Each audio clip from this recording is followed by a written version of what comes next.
வணக்கம் master tech நேயர்களே. நாம இன்னைக்கு பார்க்க போறது டிஜி சிஸ்டத்தினுடைய முதல் விதி, மூல விதி.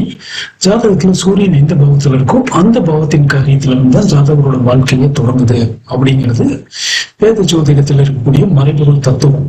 அதை நாம இன்னைக்கு வெரிஃபை பண்ண போறோம். சோ நம்மளோட ஜாதகத்துல எங்க இருக்கு, ஜாதகத்துல சூரியன் எந்த பாவத்துல இருக்காரு, அதுபடி இந்த குறிப்புகள் நமக்கு பயன்படுதா, சரியாக இருக்குதா அப்படின்னு ஒரு செக்கிங் பண்ண போறோம்.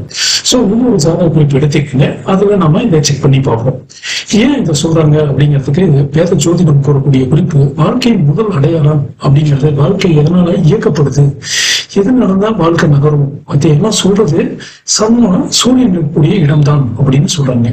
உதாரணமா சூரியன் 10ஆம் இடத்துல இருந்துச்சுன்னா அந்த ஜாதகரோட லைஃப் அப்படிங்கிறது தொழில் அல்லது வேலையில இருந்து ஆரம்பிக்கும் அப்படின்னு சொல்றாங்க. சோ அந்த மாதிரி உங்களுடைய ஜாதகத்துல உங்களுடைய சூரியன் லக்னத்துல வந்து எத்தனாவது இடத்துல இருக்கு அப்படிங்கிறத வச்சு நம்ம செக்